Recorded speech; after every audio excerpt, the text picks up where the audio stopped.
Meditação diária, 13 de novembro. Imperfeitos.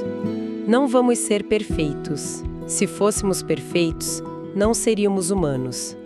Texto básico, página 33. Todos nós tínhamos expectativas sobre nossas vidas em recuperação.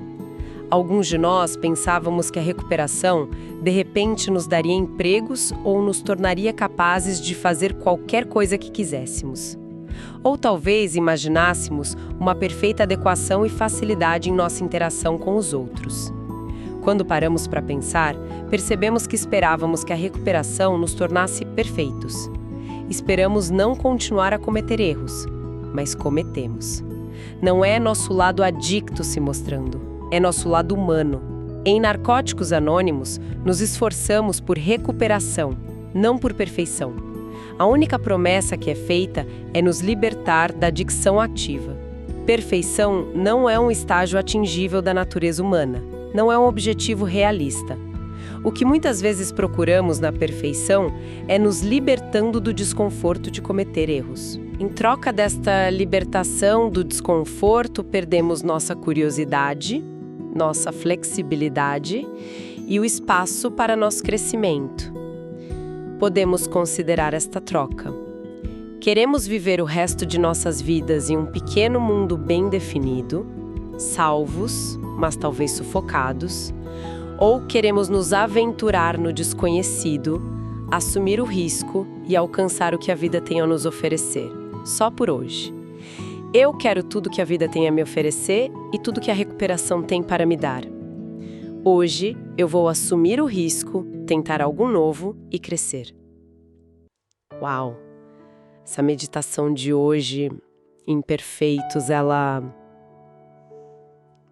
mexe com a gente, né? Vai direto num ponto nevrálgico da recuperação em NA. Com certeza. Essa tensão constante, sabe? Entre buscar aquela vida perfeita, sem erros, e aceitar a nossa humanidade, que, bom, é imperfeita por definição. Exato. E o texto faz essa distinção que eu achei muito importante. Errar não é necessariamente o lado adicto voltando, é o nosso lado humano. Isso é fundamental. E a literatura de NA, toda ela, na verdade, meio que bate nessa tecla. A mensagem principal que a gente vê no texto básico, né, o livro central de NA, e em várias outras meditações, é essa. Qual seria? Bom, é que o programa promete liberdade da adicção ativa. Ou seja, daquele uso de droga que deixa a vida fora de controle. Certo, da compulsão. Isso. Mas não promete transformar a gente em super-heróis, em seres perfeitos. A meditação de hoje deixa isso bem claro, né? Buscar perfeição não é realista. E o pior, pode até travar a gente. Essa ideia de travar, de paralisar, é forte. Me fez pensar na hora, naquela definição de insanidade lá do Guia para Trabalhar os Passos, sabe? Aquele livro que detalha os 12 passos. Lembro sim. Na discussão do segundo passo, ele fala que insanidade é repetir os mesmos erros esperando resultados diferentes. Será que essa busca meio obcecada pela perfeição, essa coisa de não aceitar que a gente erra, não seria uma forma disso? Olha, que conexão interessante. Tentar forçar um resultado impossível, que é a perfeição humana, esperando que isso traga paz, que não tenha desconforto. Faz todo sentido. Pode espelhar esse padrão meio insano, sim. É uma rigidez, né? Uma tentativa de controlar o que a gente não controla. A própria condição humana. Exato. E aí, em vez de aprender com o erro, a gente fica preso nesse ciclo de tentar evitar o erro a qualquer custo. E isso, que ironia, impede a gente de crescer. Os erros, como a meditação diz, são parte do aprendizado, né? Não são, assim, um sinal automático de que a adicção está voltando. E as expectativas irreais que a meditação cita. Aquela fantasia, a recuperação vai me dar o emprego dos sonhos, o relacionamento perfeito, tudo vai se ajeitar magicamente. Ah, sim. Clássico. Isso me conectou muito com as perguntas lá do Guia do Primeiro Passo. Aquele que ajuda a gente a admitir que não dá conta da adicção sozinho, que a vida ficou ingovernável. Lembra daquelas perguntas?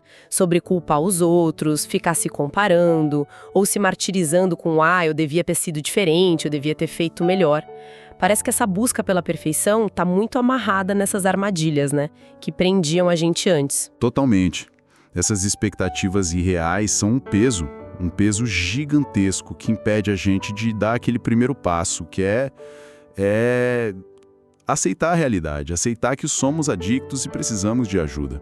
Então a meditação meio que convida a soltar isso. Exatamente. Soltar essa fantasia de perfeição e quando a gente faz isso, aí sim abre a porta para o que o livro Viver Limpo, sabe? A Jornada Continua. Sei, ótimo livro. Ele descreve tão bem, especialmente no prefácio, no capítulo sobre espiritualidade. Ele fala de viver uma vida que vai além do que a gente imaginava. E isso significa, claro, andar por um território desconhecido. E no desconhecido a gente tropeça. Exatamente. A gente tropeça, aprende, ajusta a rota. A imperfeição não é um defeito que tem que ser eliminado. É parte da exploração, do crescimento que a recuperação traz pra gente. Entender que a perfeição não é o alvo, nossa, é um alívio, né? De certa forma. Mas aí vem a pergunta prática: o como fazer?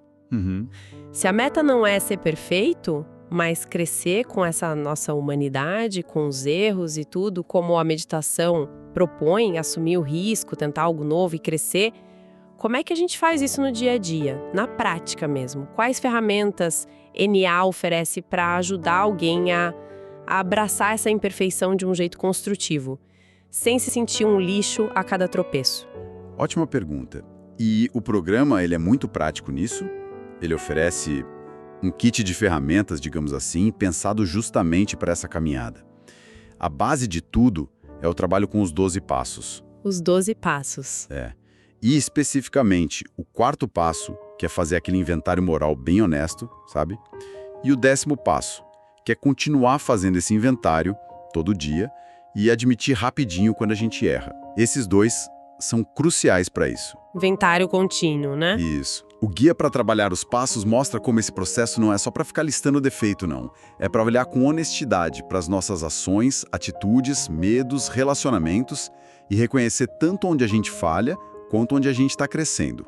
Então também vê o crescimento. Com certeza. É um exercício constante de autoconhecimento. Ajuda a gente a aceitar quem a gente é, com luz e sombra. O Viver Limpo até fala que esse trabalho pode ser um despertar espiritual. Entendi. Não é só caça às bruxas, então. E a aceitação que você falou antes, como ela entra aí na prática? A aceitação é outra ferramenta-chave. Começa lá no primeiro passo, como o guia fala. Fazer as pazes com o fato de ser um adicto. E aceitar o que a gente precisa fazer para viver limpo. Certo. Mas a autoaceitação de verdade, aquela que o guia explora mais no 6º passo, que fala de estar pronto para que um poder superior remova os defeitos de caráter, ela vai além. Como assim? Ela inclui admitir as falhas e também se comprometer de verdade com a mudança, com o crescimento. Não é se resignar, tipo, sou assim mesmo, fazer o quê? Não é uma desculpa para ficar parado. De jeito nenhum. É olhar a realidade de frente. O Viver Limpo, naquele capítulo sobre relacionamentos, fala muito disso também. Aceitar as nossas fragilidades como parte de ser autêntico. Aceitar que somos imperfeitos é o primeiro passo para poder mudar alguma coisa. Faz sentido. E aquela escolha que a meditação coloca? Um mundinho seguro, mas sufocante, versus se aventurar no desconhecido. Isso exige coragem, né? Como o programa ajuda a gente a ter essa disposição para arriscar e crescer? Está ligadíssima ao princípio da boa vontade, que é fundamental em vários passos, né? O guia mostra isso. A boa vontade aparece no 3º passo, para entregar a vida a um poder superior. Sim. No 6º, para estar pronto para a mudança. E no 7º, para pedir com humildade para remover os defeitos. A meditação desafia a gente a escolher crescer. E os passos dão o caminho, a estrutura para isso. Mesmo com medo? Mesmo com medo. O próprio guia, falando do 6º passo, reconhece o medo que dá de largar os velhos defeitos. Eles machucam, mas a gente já conhece, né? São familiares. É a zona de conforto, mesmo que desconfortável. Exato. E o Viver Limpo, logo no 1º capítulo, fala disso sem rodeios. A necessidade de andar através do medo. Correr riscos calculados, se permitir ser vulnerável. É assim que a gente expande o nosso mundo, nossa recuperação. E tem a Irmandade, claro.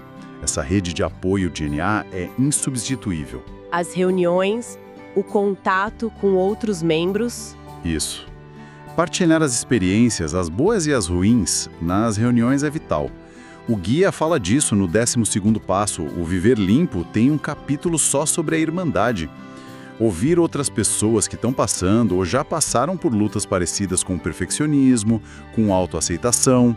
Isso dá perspectiva, sabe? Dá esperança. Tira a gente do isolamento. Mostra que não estamos sozinhos nessa. Exatamente. Nessa jornada humana imperfeita.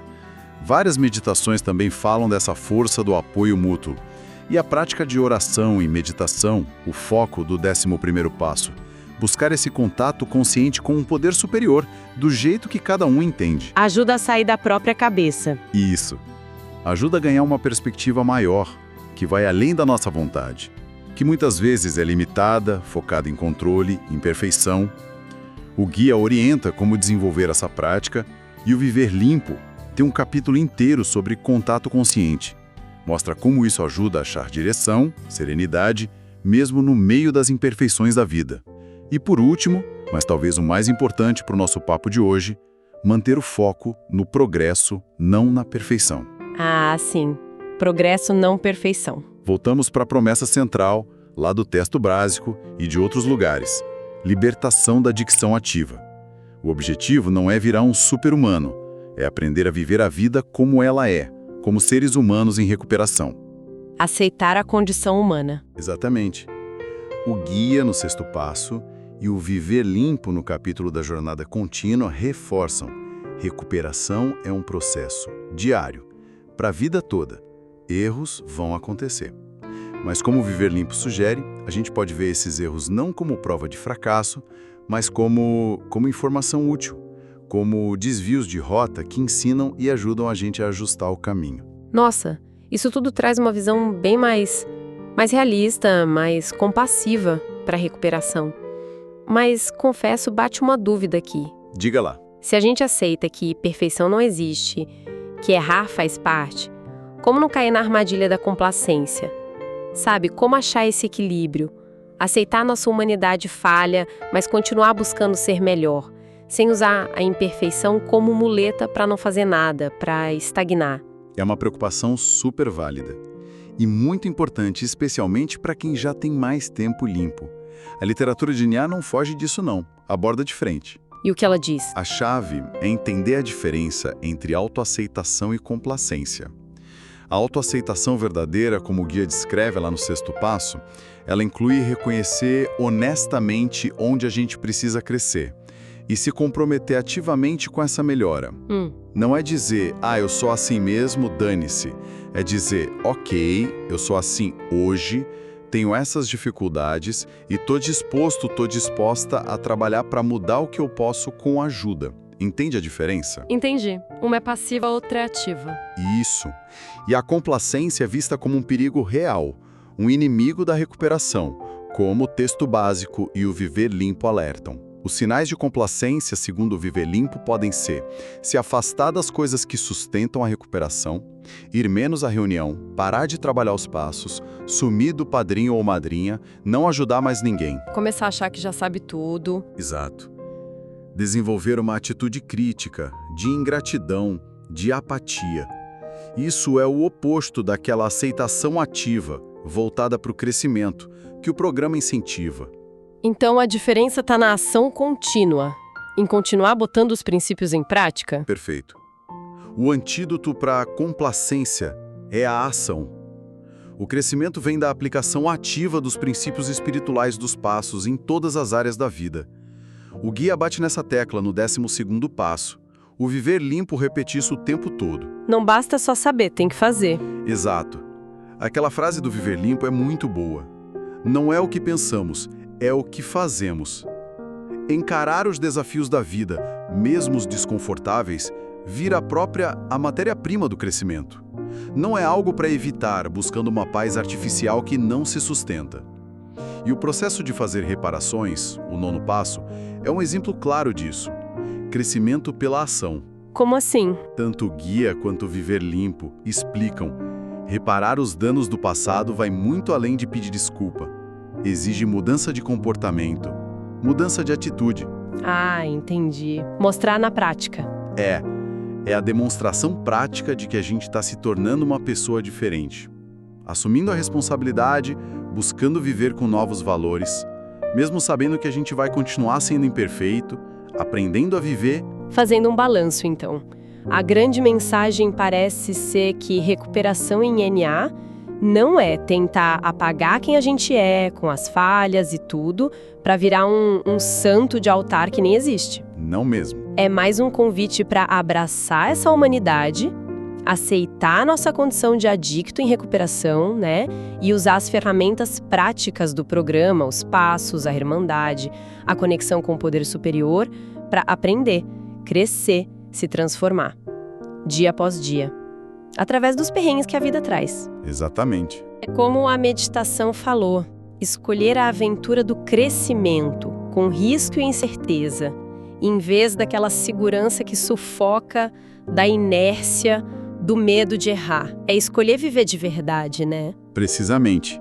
E isso, sabe, isso deixa a gente com uma reflexão importante para levar para casa. Qual seria? Bom, considerando que a própria literatura de NA, como a gente viu no guia falando do 6º passo, diz que autoaceitação envolve reconhecer falhas e se comprometer a melhorar.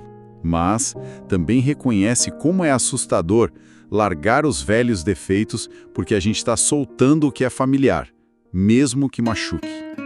O conhecido mesmo ruim. Isso. Até que ponto esse medo de soltar o familiar, essa zona de desconforto que a gente conhece, pode ser o maior obstáculo, o maior bloqueio para a gente abraçar de verdade o crescimento, a aventura no desconhecido e a liberdade real que a recuperação em NA oferece.